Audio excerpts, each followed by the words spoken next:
What's up guys, and welcome back to another video here on B Mills Wrestling. In today's video, I'm going to be giving you guys my full thoughts and review on Night of Champions. Before we get into the video, if you guys are not already, make sure to subscribe to the channel and don't forget to turn on post notifications so you don't miss any new videos. And don't forget to leave a like down below. Alright guys, let's get into this video. To kick off Night of Champions, we had the King of the Ring finals match between Cody Rhodes and Randy Orton.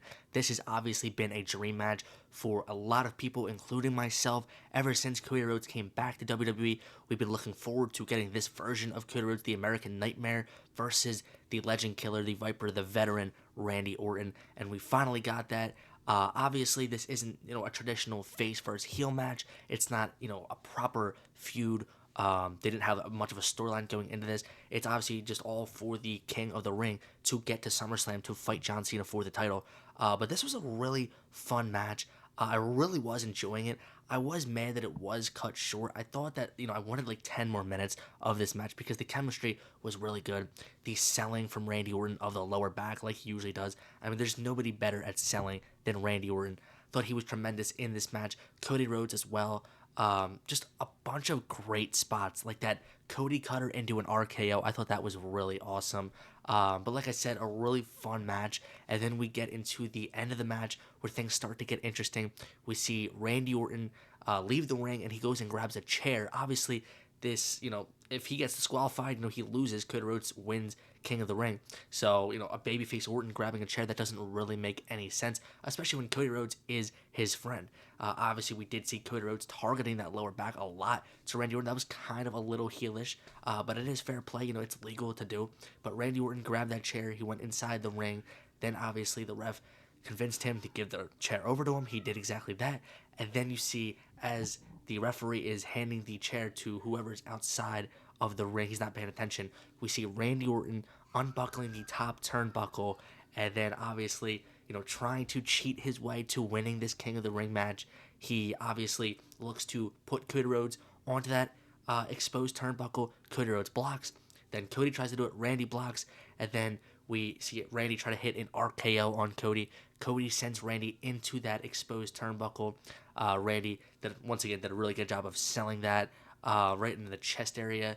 And then Cody Rhodes hits the crossroads for the 1-2-3. And Cody Rhodes is the King of the Ring in 2025. He will go on to fight John Cena at SummerSlam. Super excited for that rematch. I figured, Cody Rhodes was going to win this match. I really didn't see a world where Randy Orton was going to be the one to win this match. But I think the most important thing to look at in this match is that, okay, maybe the ending was a little fluky. The match got cut short. Whatever you want to say, I think that they did it perfectly because I think the plan now is for Randy Orton to turn heel and go after Cody Rhodes. This isn't going to be the last time that we see Randy Orton versus Cody Rhodes in a WWE ring. This is a WrestleMania Night 2 main event for the Undisputed title. That literally could be the main event of WrestleMania 42. I would not doubt that at all. Randy Orton, he had that look in his eye when he was standing on the ramp and they were announcing Cody as the King of the Ring, handing him the crown. Randy just had this disgusting look. He looked pissed off at Cody. I was kind of convinced he might have went back in the ring and RKO'd Cody. He didn't. But, this is obviously just setting up the huge feud of 2025, 2026, probably 2026 that we're going to get between Randy and Cody. I fully believe that Randy will turn heel and we will get babyface Cody versus heel Randy Orton probably for the main event of WrestleMania 42, like I said. But like I said, this was a super fun match. I did wish it was a little longer, like I said, but either way, happy with the match, happy with the result, and cannot wait for this feud to continue. Following that match, we had the singles match between Rhea Ripley and Raquel Rodriguez. This was a street fight. Now, I'm going to be honest, I did not care for this match at all. I mean, it's not really a feud that I think deserves to be on a PLE. And I was interested that they put 6 matches on the card. Usually, Triple H, he's a 5-match type of guy. So I didn't know why this was added. I'm assuming Saudi Arabia just wanted Rhea Ripley on the card because she wasn't. But honestly, this match was really good. You can't really go wrong with street fight matches, with all the weapons introduced, the tables, the kendo sticks, whatever. They're fun matches, no matter who's in them. And I thought this match was really fun. I did not expect Raquel Rodriguez to win this match at all, but I thought, it was good how they made her look dominant for a lot of this match. Tying Rhea on the ropes, hitting her with the kendo stick, stuff like that. She put her through that top part of the table when it was bridged on the barricades. I thought that was a really good spot. So Raquel, she looked really good in this match. Obviously we see Roxanne Perez trying to get involved for a little bit of a split second. I was like, no way, is Raquel really gonna win this? Because Roxanne, got involved. She's actually trying to get on Raquel's good side, and hopefully be the second tag team champion now that Liv Morgan is out. We don't have to get into that yet, but like I said, really fun match, and obviously the spot at the end with Rhea Ripley riptiding Raquel Rodriguez off that top table on the top of the turnbuckle. Thought that was a really cool spot. She wins the match with that. The next match we had on this Night of Champions card was Karrion Kross versus Sami Zayn. Now, this match wasn't supposed to actually be on Night of Champions. We were supposed to get AJ Styles versus Dominic Mysterio for the IC title. That match got scrapped because Dominic Mysterio's ribs are injured, so we'll see that match at a later date. But this match didn't disappoint. I thought it was a very solid match. Karrion Kross finally getting onto a PLE for the first time since WrestleMania 40. His first singles match in over 3 months, I want to say. So it's just good to see Karrion Kross, getting some action in the ring. The reaction he got from the crowd was awesome. He deserves that. They were behind him. Obviously, Sami Zayn got a huge reaction from Saudi Arabia, as he usually does. And like I said, this match, it didn't disappoint. I thought it was a solid match. It wasn't groundbreaking, but it did its job. It was a solid match where we saw Karrion Kross look pretty dominant for a lot of this match, controlling the pace of it. Sami Zayn doing normal Sami Zayn things. Whenever he's involved in a match, you really can't have a bad match. The stuff he does where he jumps off the barricade, does the little backflip. That move he does inside the ring, just getting the crowd on their feet. Sami Zayn did exactly that. So like I said, really fun match. I did want to see Karrion Kross win this match. I'm a little disappointed that Sami Zayn was the one to win. Just with this whole story they've been telling, I thought it would have been really good, actually, if Karrion Kross won this, because then Sami Zayn can continue to doubt himself. Obviously, that's not the case. There was a brief moment where I thought Karrion Kross was going to walk out as winner when he had him in the cross jacket. Usually when they, they're fading and they pass out and the ref, they put the hand up and it drops. Usually that's it. They ring the bell. That's what they did when Jey Uso faded against Gunther in the sleeper. For whatever reason, they did it 3 times. And then on the 3rd time, Sami Zayn left his arm in the air to show that he was not unconscious. And then he would go on to hit a haluva kick on Karrion Kross to pick up this win. Like I said, pretty fun match. It was a filler match. But I thought it was really fun. I do wish Karrion Kross was the one to win this. But either way, solid stuff. The next match we had on this card was Jacob Fatu defending his United States title against Solo Sikoa. I was really excited for this match. I've said this on a lot of previous videos. The feud has been awesome. The build has been generational. This is one of WWE's best feuds that they have going. They've just told such a great story with Jacob turning his back on Solo because Solo didn't treat him well. Like I said, this was an awesome feud, so I wanted the match to be just as awesome as the feud has been, and I thought the match was really fun. It was very chaotic. We're going to get into that, but overall, I thought the match itself, before the chaotic things happened, I thought it was really good. I thought they had solid chemistry in the ring, making Jacob look strong, making Solo look strong, not really favoring one over the other, because obviously, like I said, this is the best storyline going right now. You want to make both these guys look as dangerous as they can be, but obviously, Jacob Fatu, he looks like he's going to close in on a win on Solo Sikoa. Then we see JC Mateo run down the ramp to get involved. You knew he was going to get involved in this match, the way he's just been with Solo Sikoa on Solo Sikoa's side. He's kind of like the new Jacob Fatu, whatever. So he comes out to the ring. He's actually distracting the ref. Jacob Fatu's on the top rope, and then we see the return of Tonga Loa. Yes, Tonga Loa is back. Rejoice, Tonga Loa is back in WWE. So happy about that. The GOAT is back, now giving the WWE Championship. In all seriousness, happy that he is back. He was gone since War Games in November. So he's been out for months with that, I think it was a tricep injury or a rib injury. I think it was triceps. But either way, he is back. It looked like he was about to cost Jacob Fatu. We see Solo get into the cover on Jacob Fatu, and then that kick out from Jacob Fatu was 2.9999. I honestly thought he lost the match, but no, Jacob Fatu kicked out. The match kept going. We see Fatu, taking out JC Mateo, taking out Tonga Loa, and then getting back to Solo Sikoa, trying to win the match. And then what do we see? We see the debut of Hikuleo. I'm not sure what his name is going to be in WWE. It's probably not going to be Hikuleo. I hear a lot of people saying Tala Tonga. That's probably what it'll end up being. So he has debuted in WWE. He took out Jacob Fatu. This dude is 7 feet tall. I did not know how tall this guy was. I'm not too familiar with him. So yeah, seeing him for the first time was crazy. He's 7 feet tall. He puts Jacob Fatu through the announce table, or at least he tried to. Those announce tables do not break. That is kind of an issue, especially when Jacob Fatu, the size of that guy, is going through the table. So then we see Hikuleo or Talatanga roll Jacob Fatu back inside the ring. Solo Sikoa hits Jacob Fatu with a nasty spike. Jacob Fatu sold it really well, like a backflip. And then, we see Solo Sikoa get into the cover, and he wins the United States title.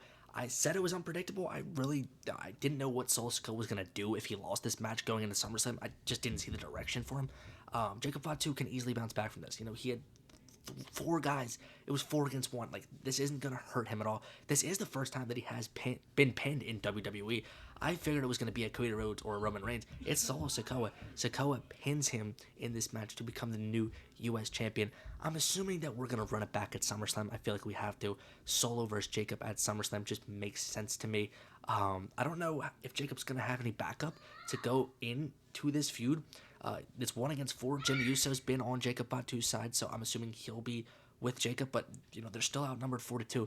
So I wonder if Jey Uso gets mixed back into the fold, even though he's on Raw. I'm not sure what's gonna happen, but either way, great match. Still pumped for the storyline to continue because I know that the next match we had on the card was the Queen of the Ring finals between Asuka and Jade Cargill.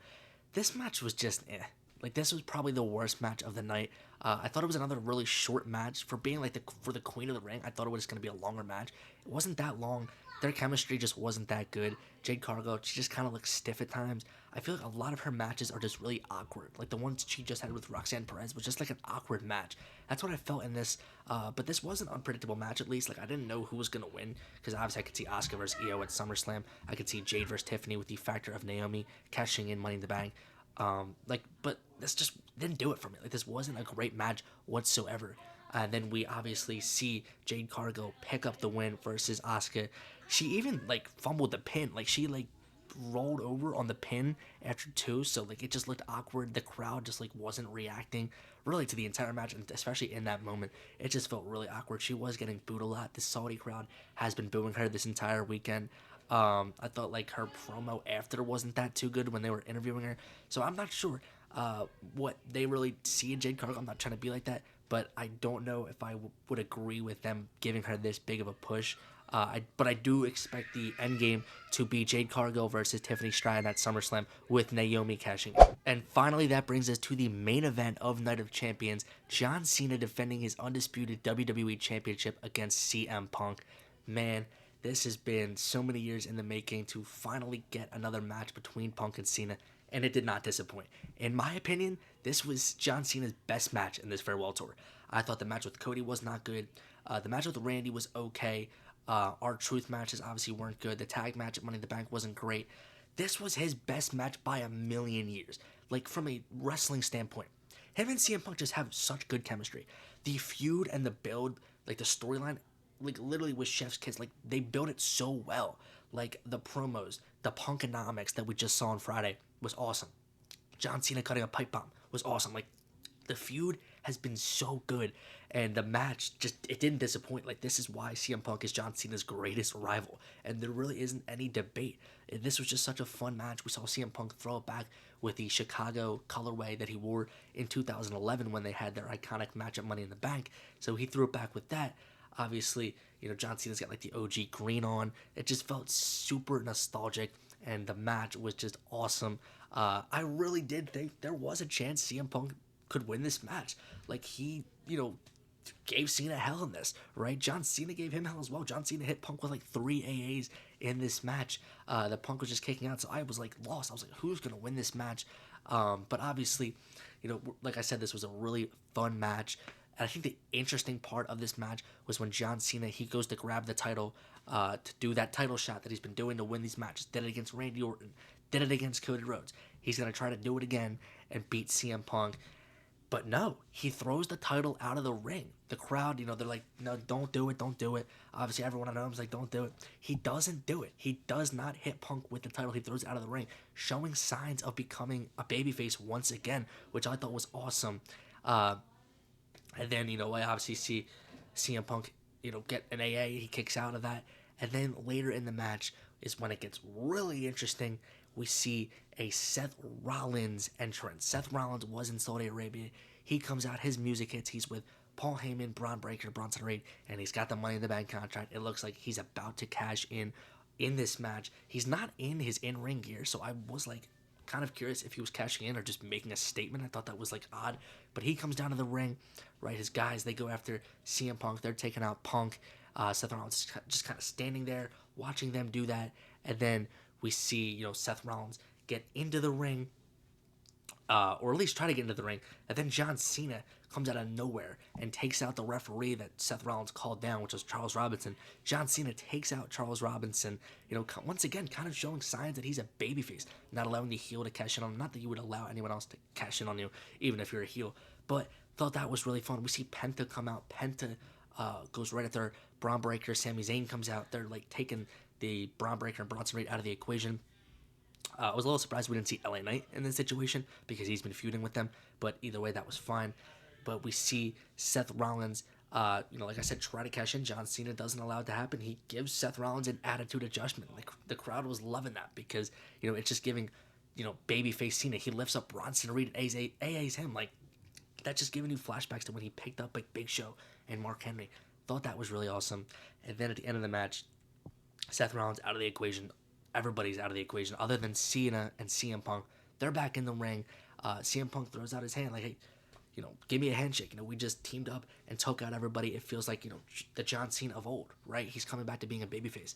John Cena gives that little like death stare to the camera, and then he tries to kick Punk in the nuts like he has before. We've seen that exact, play out at Elimination Chamber with Cody Rhodes. He tried to repeat that, but CM Punk, he blocks it. He grabs him, tries to give him a GTS, and then Seth Rollins gets back into the ring, smashes Punk's head with the briefcase, and then Cena throws Rollins out of the ring, pins CM Punk, 1, 2, 3. John Cena is still the undisputed WWE champion. Seth Rollins was pissed about this. This was a clever way to end the match. I know a lot of people are going to be disappointed that it wasn't a clean finish. I did kind of want to see Cena Punk end clean, whether that was Cena winning or not. I didn't care. But, a little disappointed with all the interferences and stuff like that. It was overbooked like crazy, but it did work out, right? Like Seth Rollins, being thrown out of the ring after he was so close to cashing in, like that is going to add to the story. I think Seth Rollins is going to cash in for this title. I really have no belief at this point that he's going to cash in for the World Heavyweight Championship. That's what I thought initially when he won the briefcase, but not anymore. Like, I think it's fully set on the WWE title. I think he's going to cash in on Cody beating Cena at SummerSlam. I think that is the end goal. But this was a clever way to end the match. I really hope it's not the last time we see Cena versus Punk, just because it kind of ended like that. Not like in a clean way. I don't know when exactly they would run it back because, like I said, I think Cena's going to lose to Cody at SummerSlam. So obviously it's going to have to wait till after that. Maybe Punk is John Cena's retirement match. I'm not sure. They were kind of listing this as the last dance, so I really don't think that they are going to run this match back one more time. But either way, was a super fun and nostalgic match with a clever ending. Alright guys, that's going to do it for today's video. If you guys like this video, make sure to leave a thumbs up down below. Don't forget to comment down below what videos you guys want to see from me in the future. Alright guys, peace.